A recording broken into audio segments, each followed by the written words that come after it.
Planet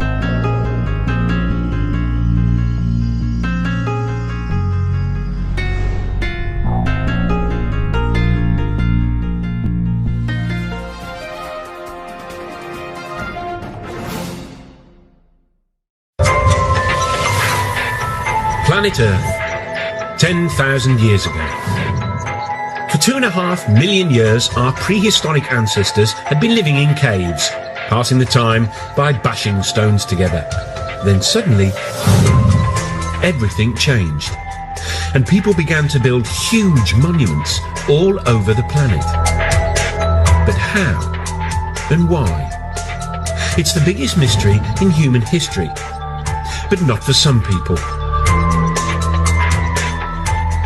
Thousands of years ago, when our forefathers were primitive Stone Age people, some extraterrestrials visited our Earth. Extraterrestrial presence not only departed the wisdom to build the monuments, but possibly the technology to make it happen. It sounds bonkers. But could aliens have started civilization and built some of the most famous monuments on Earth?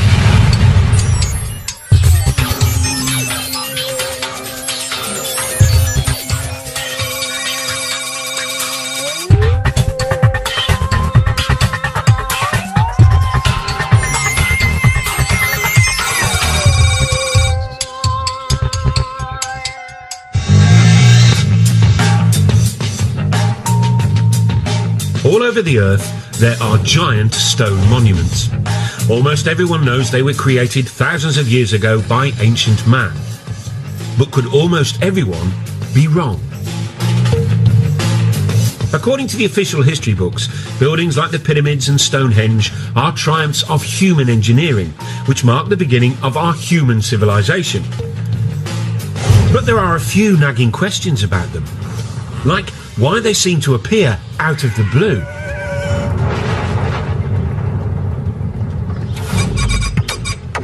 It's a mystery which has been troubling lots of people, including UFO gurus such as David Hatcher Childress.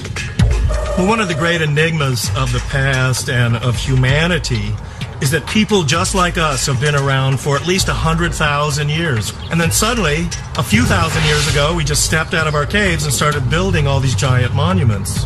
One of the mysteries here is not only how did ancient man build all these giant megalithic monuments, but why?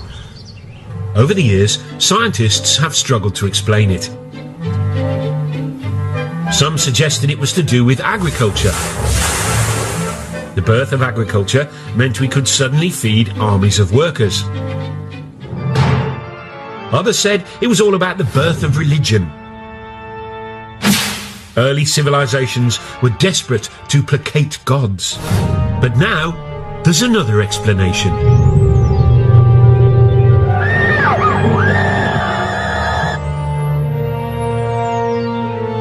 One group of people say that most of these monuments were built or designed in the distant past by aliens who visited our planet with their super advanced technology.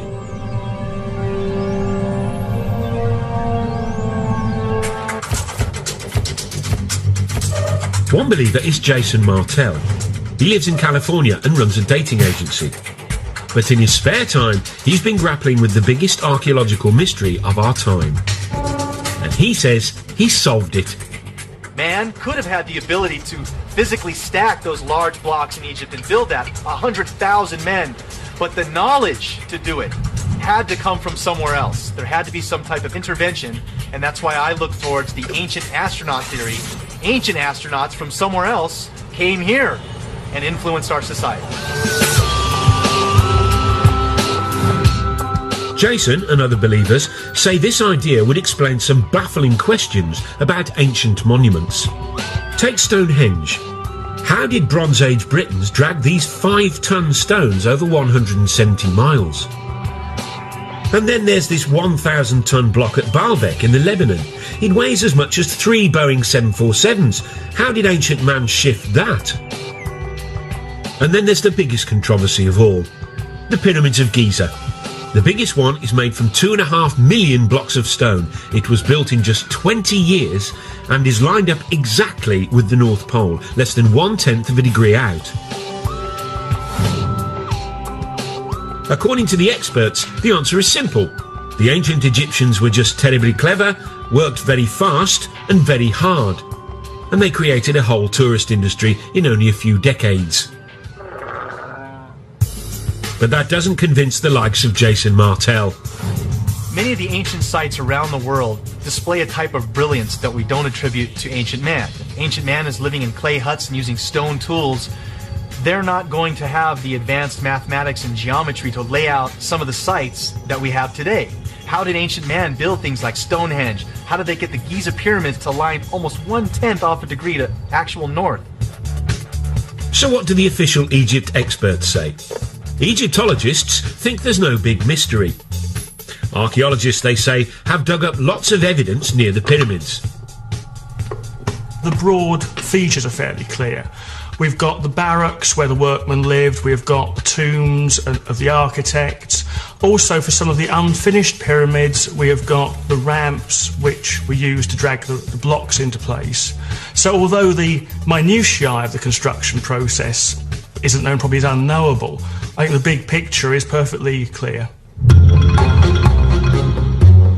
The problem for believers in ancient alien astronauts is that we can't ask the aliens themselves. Or can we?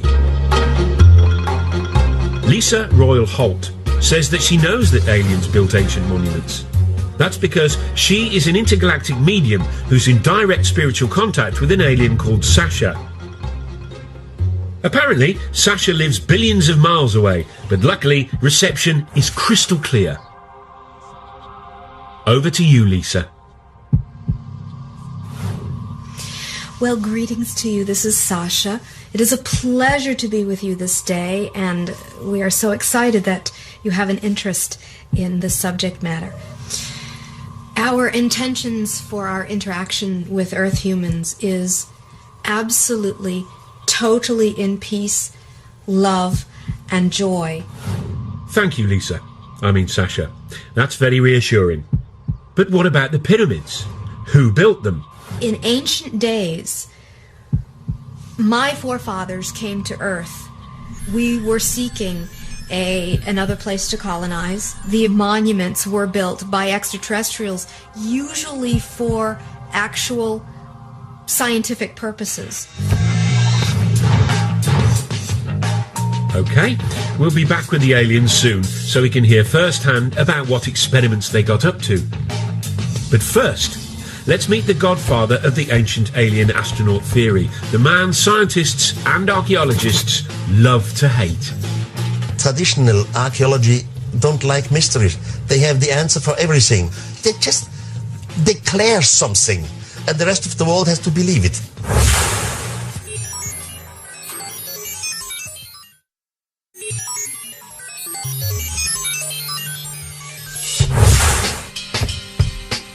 In 1968, Erich von Daniken, a Swiss hotel manager, achieved international notoriety when he published a controversial theory which said that alien astronauts had visited Earth in our ancient past.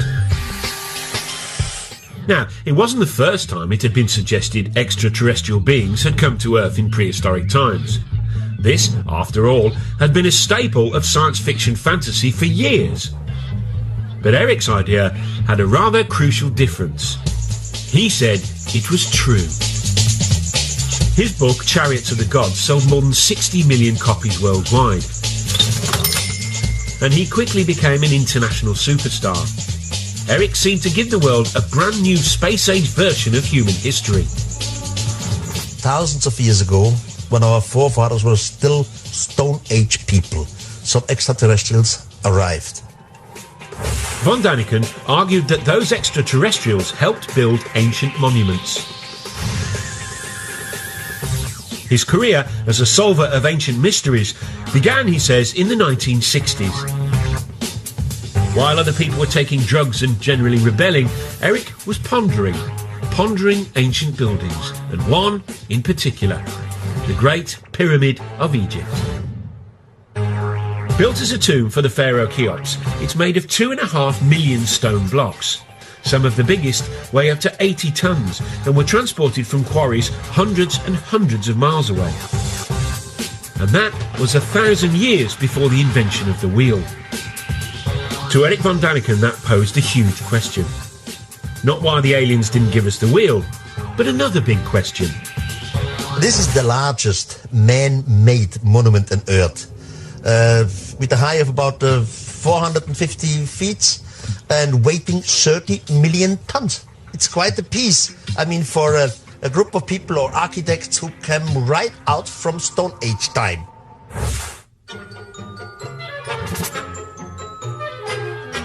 Von Daniken's theories make academic Egyptologists ever so slightly irritated.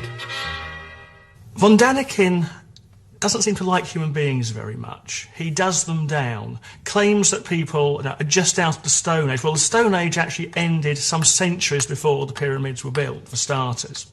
As far as I'm concerned, Erich von Daniken is a one-man self-publicity machine. I wouldn't characterise what he does in anything like scientific work. But no matter what the experts say, Erich has stuck to his guns. I was never afraid to be ridiculed. I was never afraid that others have a complete different opinion to me. It's wonderful. It's their freedom. But I at least read most of the archaeological books, while the other side, they have no idea what Erich von Daniken says. He states that you couldn't cut granite except with laser beams. Well, it's been shown that using a copper saw, using just ordinary desert sand as an abrasive, within a week or so you can slice through a great chunk of granite. As far as the professionals are concerned, Egyptians didn't need big lasers and big UFOs to move stones. They relied on their big Egyptian muscles. The transport of blocks of stone isn't an issue. Egyptologists have actually done experiments with large numbers of people in a large block of stone, and you just pull it. Some of the blocks came from Aswan. Take the ceiling of the King's Chamber. This is from Aswan, but this is 1,000 kilometers away from here. It's not so easy. There's actually a carving in an Egyptian tomb showing them moving a huge statue exactly by that, simply by muscle power. So there's no mystery about how the Egyptians moved great blocks of stone. And here it is. There are no aliens in this ancient Egyptian carving of the pyramids being built, unless they're cunningly disguised as ancient Egyptians, which is probably why it doesn't appear in any of von Daniken's books. I fail to understand why people can't really grasp the fact that these things were built by the men and women who lived at that time in that country. The logic just seems irrefutable. There are some other obvious quirks in Erich's theory about the pyramids. For one thing, he says after the aliens left, humans did build some pyramids, using alien technology left behind. How did they do that? That's another mystery. He's not quite sure.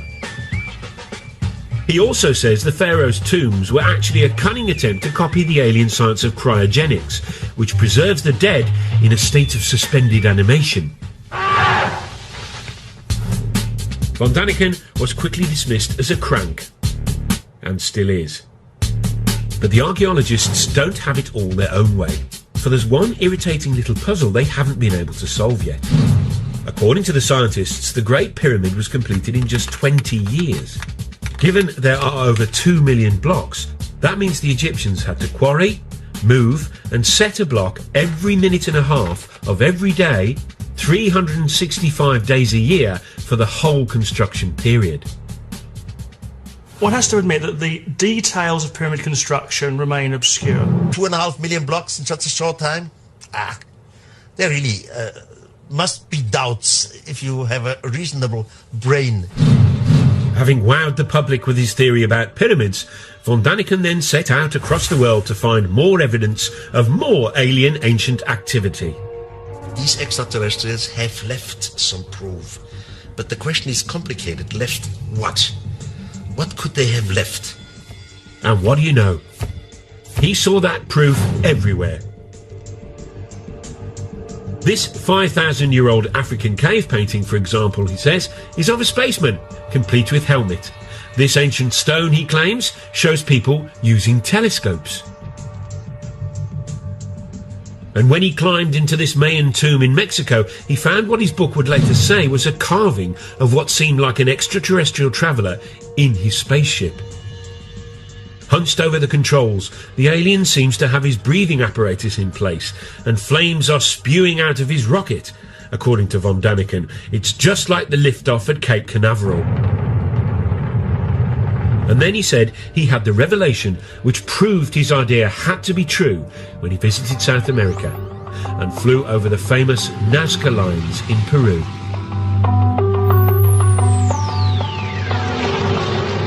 These ancient patterns, drawn into the desert, stretch for miles. Some are weird shapes.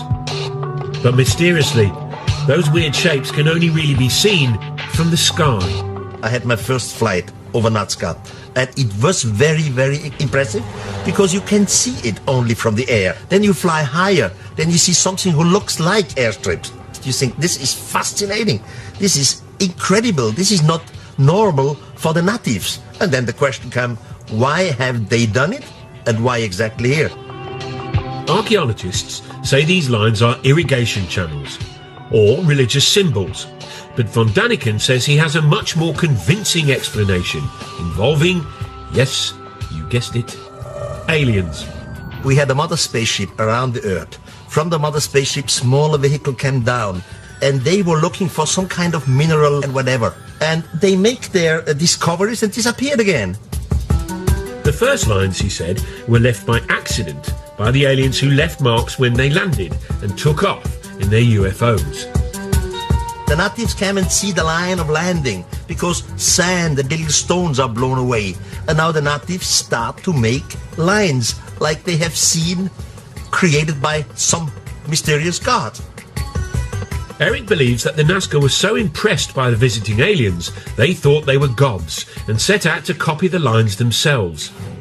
He says it was an effect similar to that modern Westerners had on Stone Age tribes in the 20th century.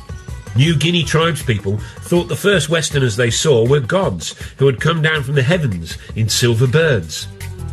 They worshipped them long after they'd gone and even built model planes and airfields hoping to lure the silver birds back. But it didn't work for the poor old Peruvians, though. The aliens never returned. And instead,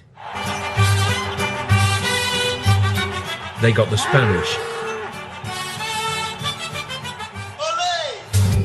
Erich is now convinced that all over the world, ancient man had mistaken aliens for gods. This realization has had a dramatic effect on him. He was a devout Catholic, but isn't anymore. How did it change my life? First of all, it changed my religion. Now I'm praying to some thing which I cannot understand, which I know it exists.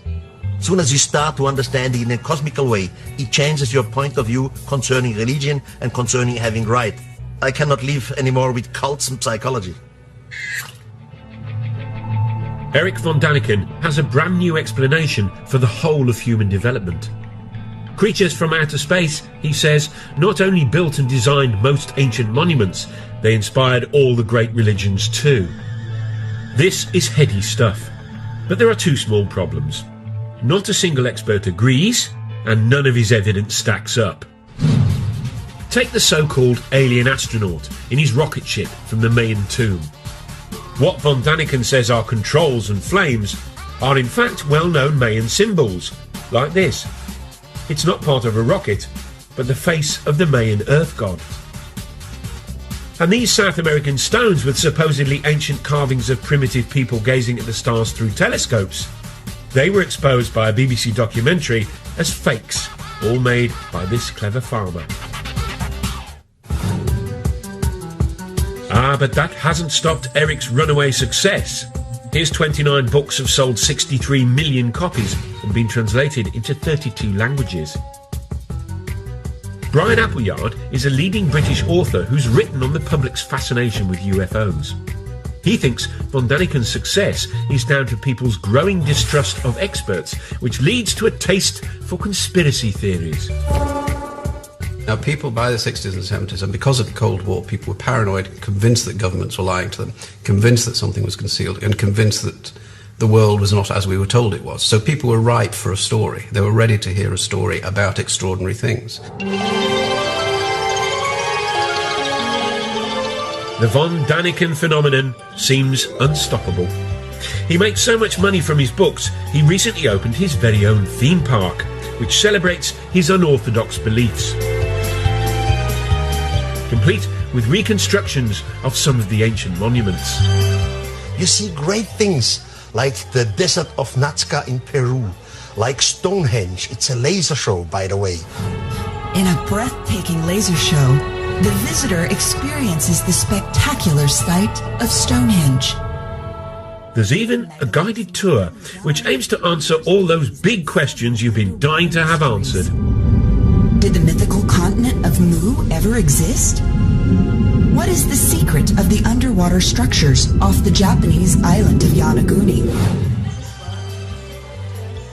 Von Daniken's success has also inspired a whole new generation of authors, including the likes of New Age writer David Hatcher Childress. People are attracted to Erich's series, I think, because there are genuinely unexplained mysteries of the past.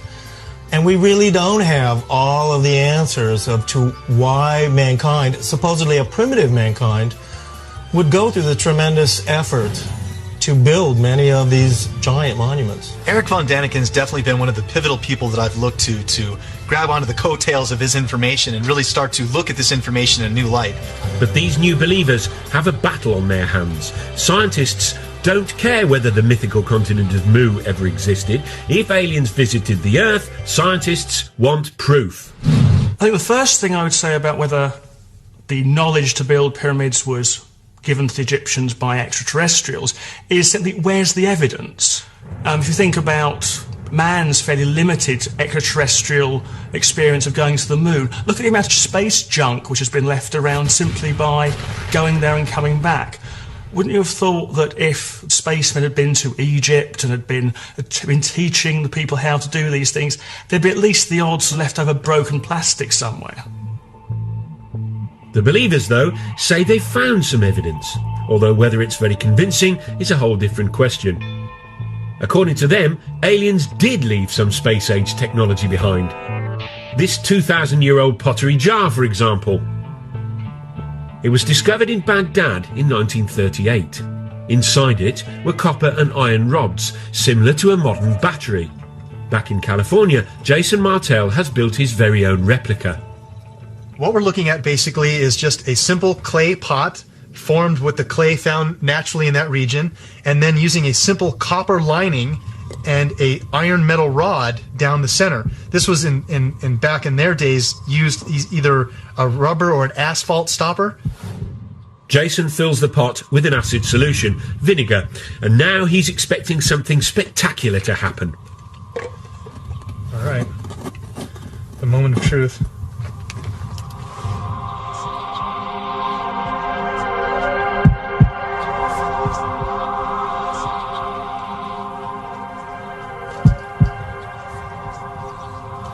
Getting some little numbers here.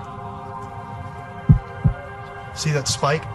It's going off the chart here now. Look, there we go. See that? Generating 4 volts right there.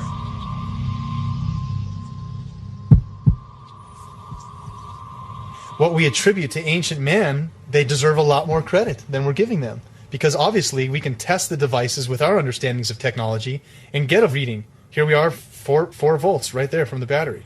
So obviously they were able to make this happen. What were they using it for? Very possibly electricity. Now, what ancient Iraqis might have done with the 4 volts of electricity, nobody's sure. As for aliens, why would they need an old clay pot when they can zoom through interstellar space? If making a little pot, filling it with vinegar and sticking a bit of copper in it, and then seeing that there's some bubbles appear, is space age technology, fine. Back at Erich's theme park, the Baghdad battery is given pride of place, alongside an object based on an Egyptian drawing which he claims was an electric light bulb. The Egyptologists, though, say it's a well-known symbol and is actually just a snake inside a flower. The spoil sports. But Erich is convinced the ancient Egyptians used electricity to light up the dark passages in their pyramids. Someone must have nicked all the wires. Now, you may have been thinking that aliens could have brought us something more useful than the odd light bulb. Well, the same thought occurred to this man. He believes they brought the technology to tap into a cosmic energy source, which they then linked to all the ancient monuments on the Earth. Funny, he doesn't look crackers.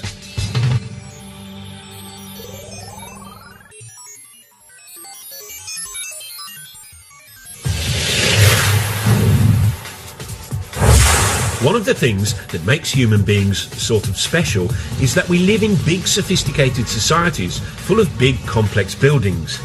It's called civilization. Which is why so many people positively hate the idea that the whole thing might have been kick-started by aliens. At the heart of the theory is the suggestion that extraterrestrials built the very first big buildings of all back in the ancient past. Which is all very well and good, but the believers have had a hard time explaining why the aliens did all this. Were they just trying to show off? Not according to this man. Here he is, hiding in Stonehenge.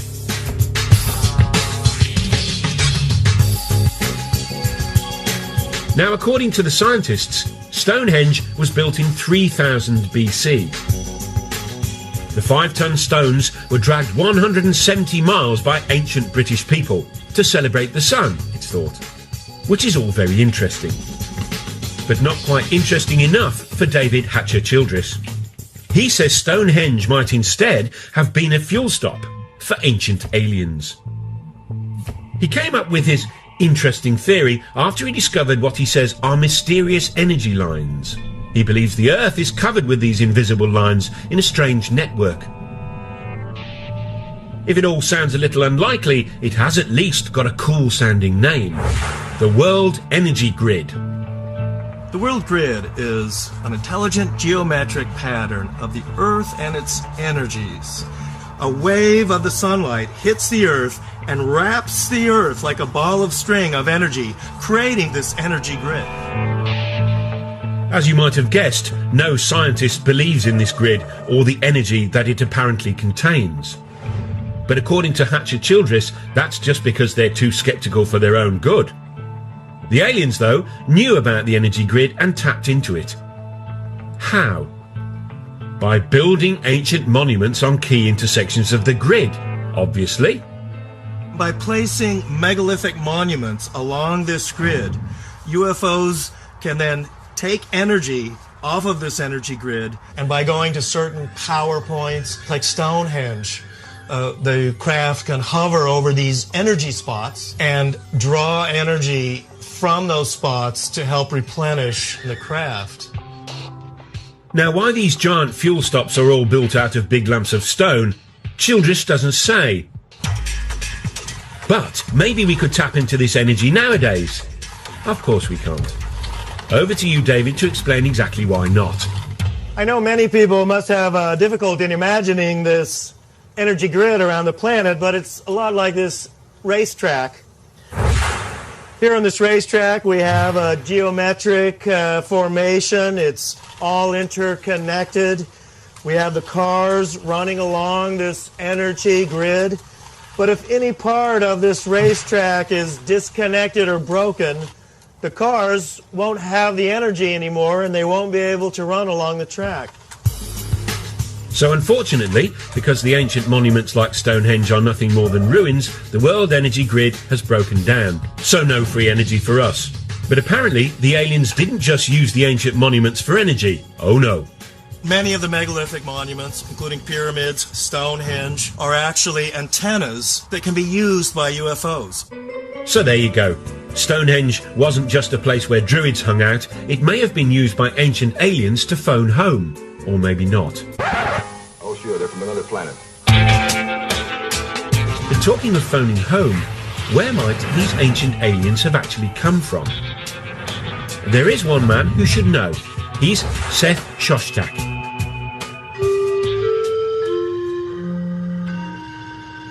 He heads up SETI, the Search for Extraterrestrial Intelligence. This is a scientific study that's been scouring the constellations for the last 20 years, listening for radio signals from alien life forms. It turns out that lots of scientists believe that life probably did arise somewhere else other than the Earth. After all, the universe contains trillions and trillions of stars.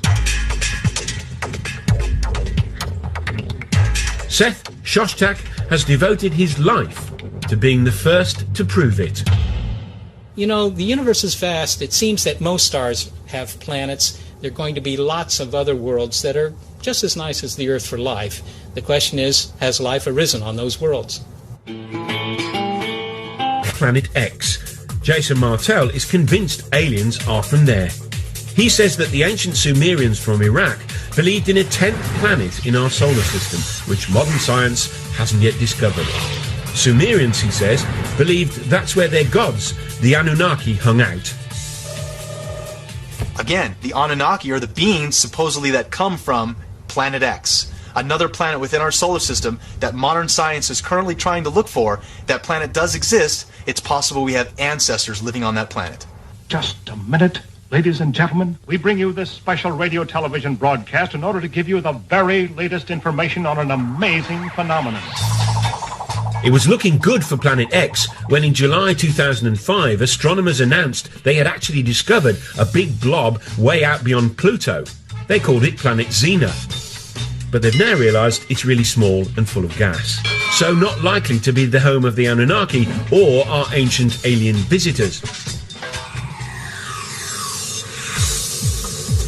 But there's one candidate for alien life that obsesses more people than any other.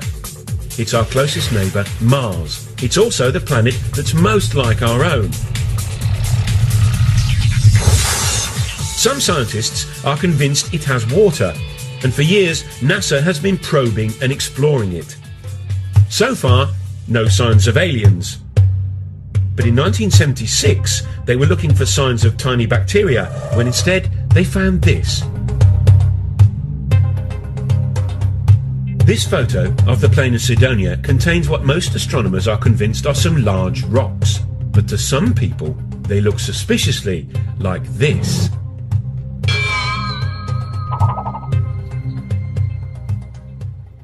Here's one guy who thinks that's exactly what they are. Tom Van Flandern is a renegade astronomer who has his own theory about Mars and junk. You see, according to Flandern, Mars is really the moon of a planet where extraterrestrial humans first evolved, but had to leave in a bit of a hurry when it exploded.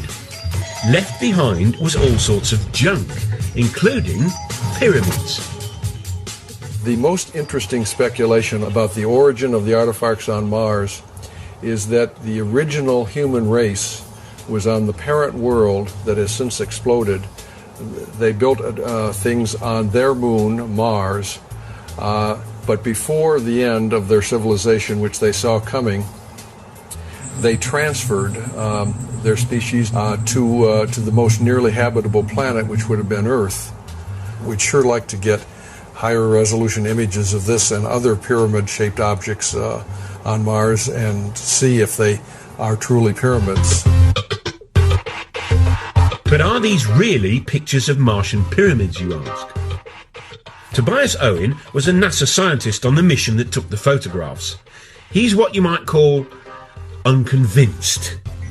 My job there was to examine pictures as they were coming in of the surface of Mars in regions that we thought would be safe for the spacecraft to land. There was a small group of people who felt that this was an example of an alien construction, that there was life on Mars, or there had been life on Mars. NASA promptly issued a denial, which for believers was obviously proof of a monumental cover-up. You know, the interesting thing about NASA's track record, NASA, National Aeronautics Space Association, could also stand for Never a Straight Answer.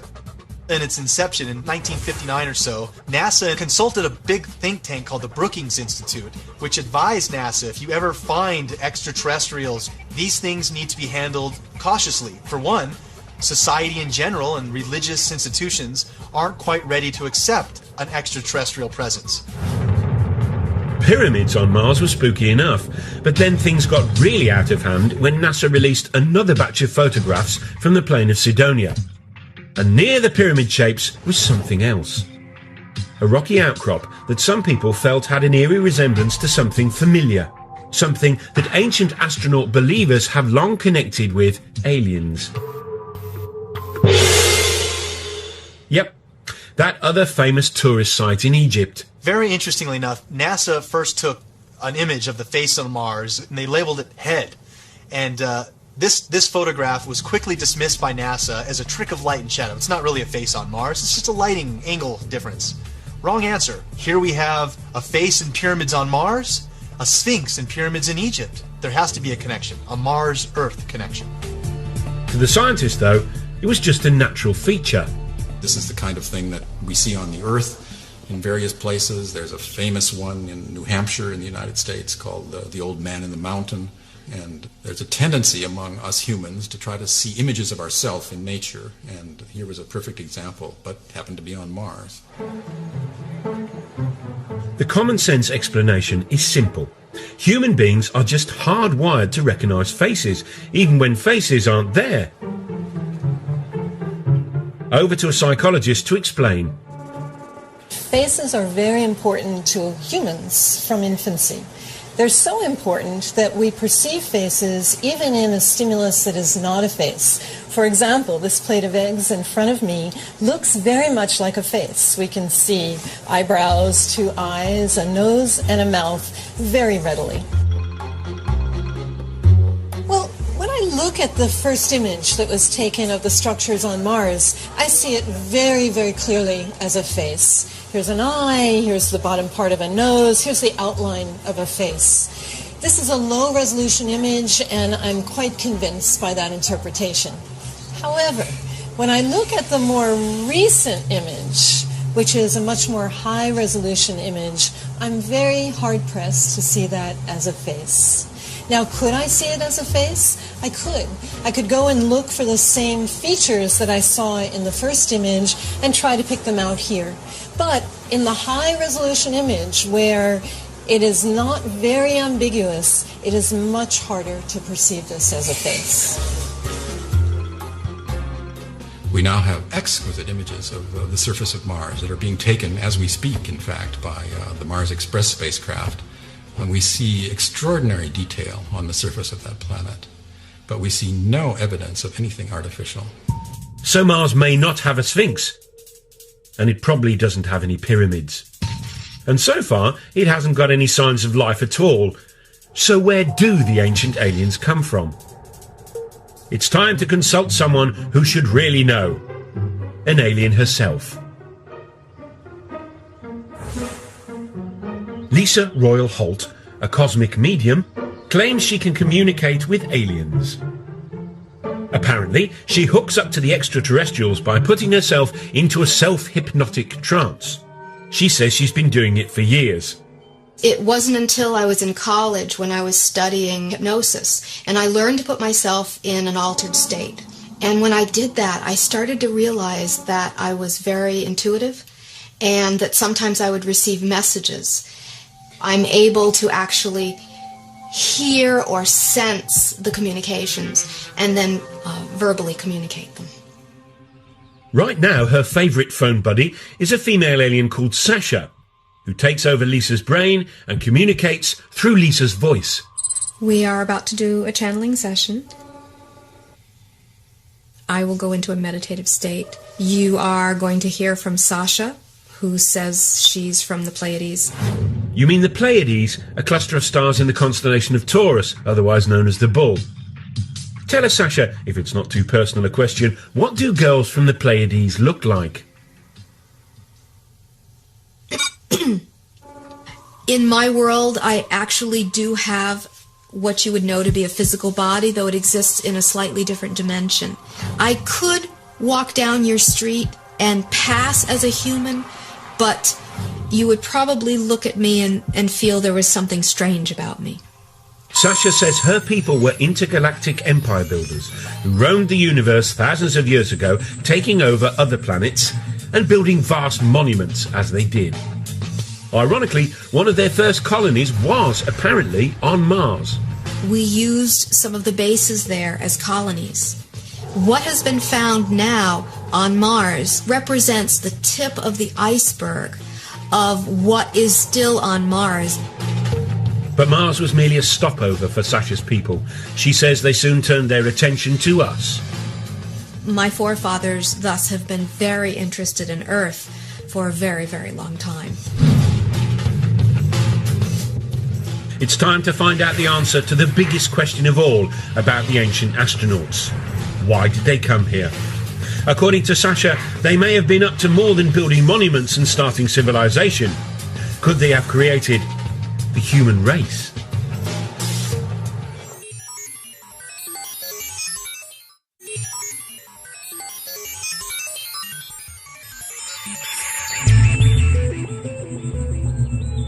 If alien astronauts really did visit us thousands of years ago, and that's rather a big if, then the obvious question is why? What is it? I don't know. Well, according to Lisa Holt, or rather her alien mate Sasha, there's a perfectly sensible answer. The aliens chanced upon our pre-human ancestors and then started messing with our DNA, a process she calls upliftment. My sources have said that the extraterrestrial genetic projects on Earth have been going on for thousands of years. If your pre-humans were not uplifted by extraterrestrial genetics, your evolution as human beings would not have progressed as far as it has. You would still be in the evolutionary phase if it was not for the little bit of upliftment that was done. Lisa and Sasha are not the only people to believe this theory. They came here 300,000 years ago, created a primitive worker based off the Neanderthal man that was here evolving naturally, and created us. So an extraterrestrial crew comes here. They take one cell. They change the DNA code in the cell. You put it in the womb of a female of the same species. This female will give birth to a child. It's just what we would call the missing link. If the believers in ancient aliens are right, then evolution didn't gradually create humans. We were instead cooked up in the alien equivalent of a test tube. Spooky stuff. To me, that explains so much. And it also explains psychologically a sense of abandonment that the human race seems to feel. That these beings helped in our creation, but then never allowed us to remember who our parents were. Now, it all might sound like cobblers, but the notion of visiting aliens as godlike creators takes alien conspiracy ideas to their ultimate conclusion. And for author Brian Appleyard, it even hints at the role aliens now have in our culture. The idea that aliens once visited Earth and gave us this technology, this capacity, and pointed us up some progressive path, showed us the way to go, is a great idea for people to hold on to. Because one of the problems of the modern world is that people don't have anything to hold on to. And the story of ourselves we're given by science is frankly that we're nothing, it doesn't mean anything. The thing about the alien in the past is that it gives us a story. And that's fundamental to what people need to believe about themselves. Whatever comfort the idea that aliens visited us in the past gives some people, chances are it never happened. But hey, if it did, then maybe, just maybe, the greatest monument they left behind wasn't a giant feat of engineering, like the pyramids, but a brilliant little piece of genetic engineering called us.